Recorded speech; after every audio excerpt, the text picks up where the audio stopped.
Hi, I'm here in the kitchen. It's winter, so it is off season at Soul Farm, but it's the perfect season to make up a batch of fire cider. Fire cider is a home remedy that I've used in the past. I think it's really effective.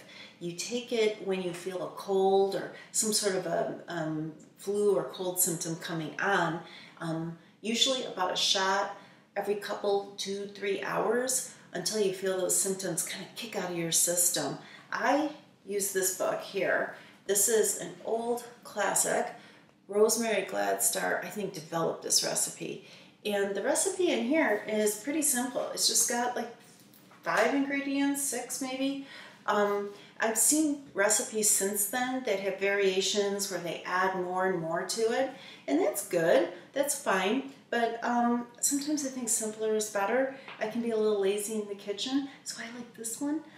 She just uses vinegar, so I'm going to use apple cider vinegar. That's good for digestion. I think horseradish is the key. This is the decongestant. This is the thing that gives you that little kick when you take the remedy. We've got garlic and onions. They're antibacterial. They're very good. Turmeric, of course, anti-inflammatory. And cayenne gets the blood moving.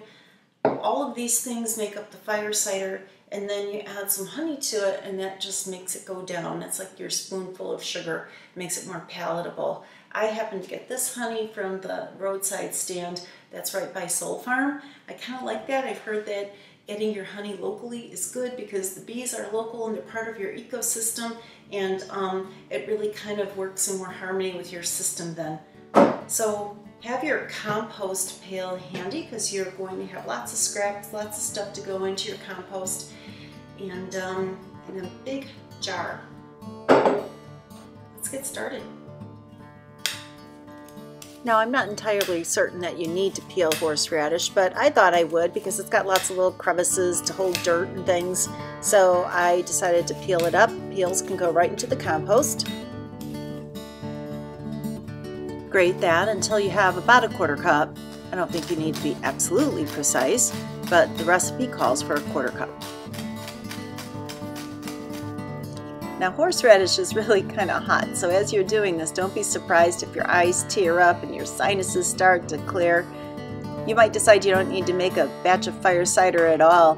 All you need to do is grate up a horseradish root to clear your head. And then yay, you get to finish up this job and get that horseradish in the jar. And just when you thought you couldn't possibly be having any more fun, you get to prepare an onion for this. So just peel it up, 1 full onion, chop it up, and toss it in the jar.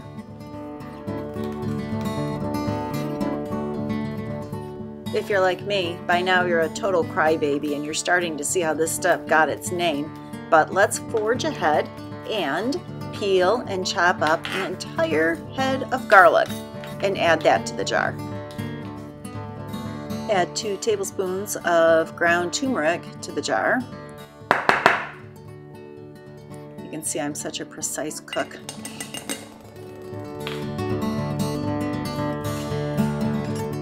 Add a dash or 2 of cayenne. It helps if you make a very serious face when you're doing this. Now I pour a whole quart of vinegar over this whole mess here. And because I've heard that the metal rings can sometimes pit when they come in contact with vinegar, and I'm going to be shaking this up pretty often, I'm putting a sheet of parchment between the jar and the ring before I screw it on. I give it a good shake, and then I let it sit on my counter for about 3 weeks. Every day or 2, give your fire cider a good shake. Here we are. It's 3 to 4 weeks later, and it's time to strain our magic potion here and decant it. So, that smells good. Go ahead and pour this into the strainer.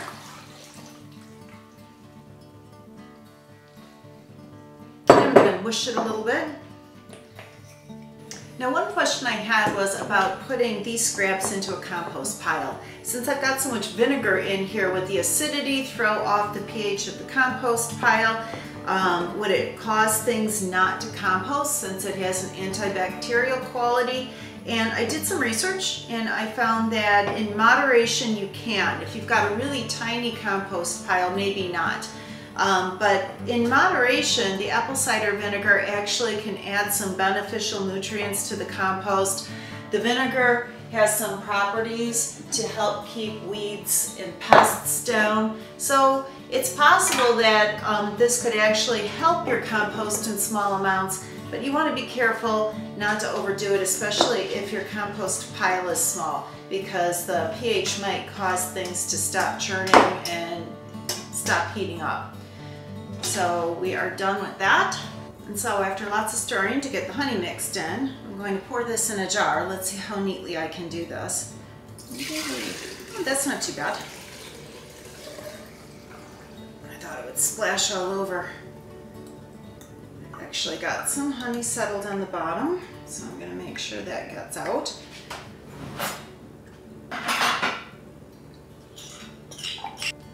And then, maybe the most important part of this is labeling this, because I sure don't want to mistake it for a shrub. Can you imagine pouring this in my glass and putting a little sparkling water up there expecting a refreshing drink?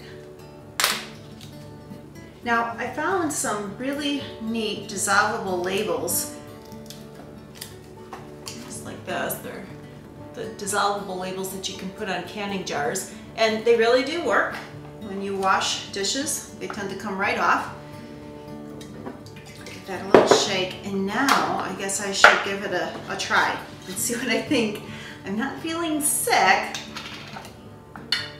but I owe it to you to give a shot of this a try. So here we go. Cheers.